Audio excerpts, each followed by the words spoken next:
in a backfield. Stop us if you heard this already. Shedeur Sanders was a topic of a lot of conversations before, during, and now after the NFL draft. The Browns did draft him in the 5th round behind another quarterback in Dylan Gabriel. Shedeur's dad, Dion, says he was hurt by the reports that his son was unprepared and surly during pre-draft meetings. When you sit up there and say something like, he went in a meeting unprepared, like, dude, Shedeur Sanders, who's had 6 different coordinators, who has still functioned and went up, leveled up every time we brought somebody new in, and you're gonna tell me you're gonna tell me he had on headphones, Shedeur. Anybody know my son, understand he's a professional. Like, he's gonna go into me with headphones on, like, y'all come on, man. And he eventually finds himself in a pretty decent position, even though they have right now 5 quarterbacks on the roster. The competition is wide open. The only QB on the roster who was on the team last season is Deshaun Watson. He's expected to miss significant time as he recovers from an Achilles injury. For Sanders, no quarterback taken in the 5th round or later has started the season opener as a rookie in the common draft era. Validity of them either. It did hurt, but the Bible says God uses the foolish thing to confound the wise. There are some foolish stuff that went on, but that gave them something that they needed. Like that edge that Tom Brady had, it gave them that edge that you had. It gave them the edge that you have. Folks said we weren't going to be nothing, but we had to prove that. It gave them that edge that needed, both of them. When you sit up there and say something like, he went into the meetings unprepared, like, dude, Shedeur Sanders, who has had 6 different offensive coordinators, who has still functioned at a level every time we brought somebody in new, and you're going to tell me he was unprepared? You're going to tell me he had on headphones? Anybody that knows my son understand he's professional. He's going to go into the meeting with the headphones on, y'all. Come on now. Listen, I knew it was bull jive. I knew they were shucking and jiving when they said it, when the report came out. Because when you go into a meeting like that with execs, with the higher level folks at an organization, you go in there a certain way. You ain't gonna have your headphones on. Yeah. You're gonna be prepared.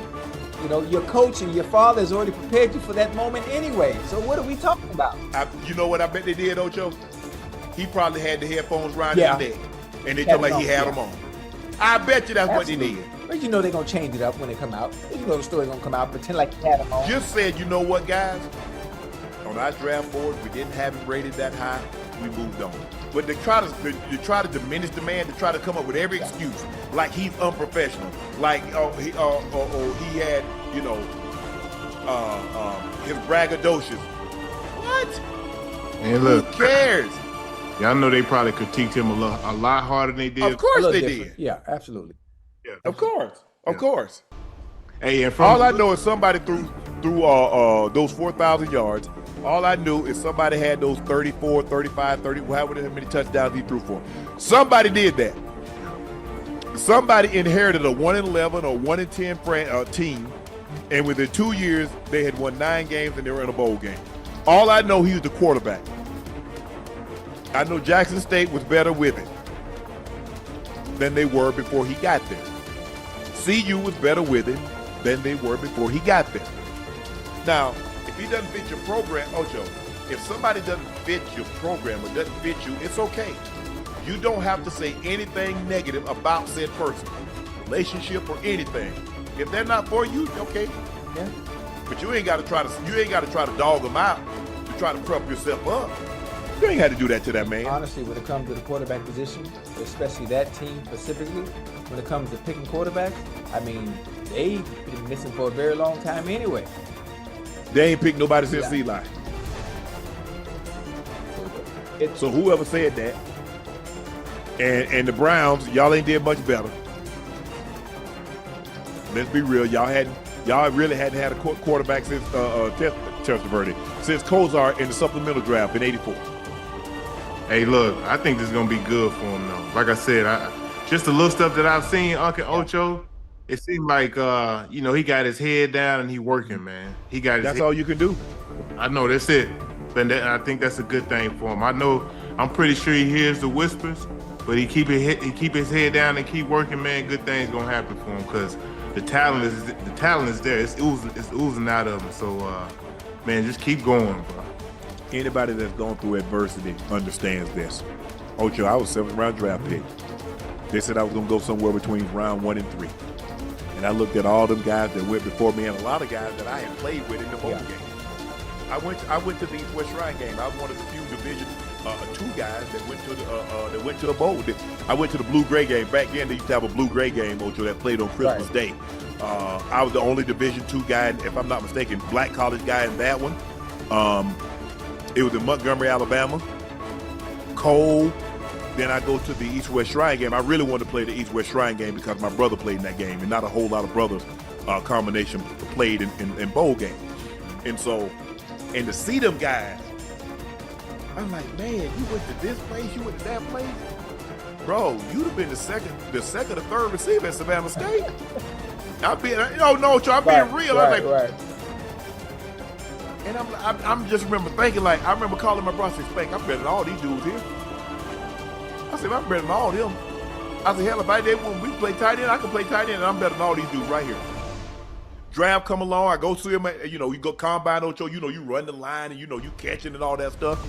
Hey, we ain't got no technique, Ocho. I'm just out there, just raw talent. Knowing if somebody give me an opportunity, like somebody like, okay, teach me how to run routes, okay, this foot up, this foot back, okay, 10 roll to 12, drop, okay. That's a Spank, man. All them dudes I saw. Go back and look at the wide receivers in my draft. Look at the tight ends in my draft. And every time I played against them, Work. Oh yeah, for sure. They needed to know. Oh, y'all got a little extra dollars, but y'all ain't gonna make money as long as me. Right. Cause y'all about to be up out of here. So hopefully Shedeur, like I said, there's immense pressure because of his last name is Dad. I came in 2 years after my brother. My brother was the first team when I got drafted, my brother was first team All-Pro that year. He led the league in catches and yards. Catches and touchdowns. No, yards. He led the league in catches and yards. So, why he go to Savannah State? Man, why he ain't no high draft pick? Don't worry about that. You about to see. So, but I just don't y'all ain't got to lie on the man. If you don't want something, Ocho, let's just say, okay, you go to a restaurant. Okay. You ain't gotta, if you don't like what they have, you ain't gotta say the restaurant bad without trying it. Just say what they didn't have anything on the menu that I like. Cool. Man, it was dirty, the service was this, and man, the waitress, she gave me your attitude. I asked for some water, this, and she kissing my teeth. Come on, you ain't got to do all that. Man, they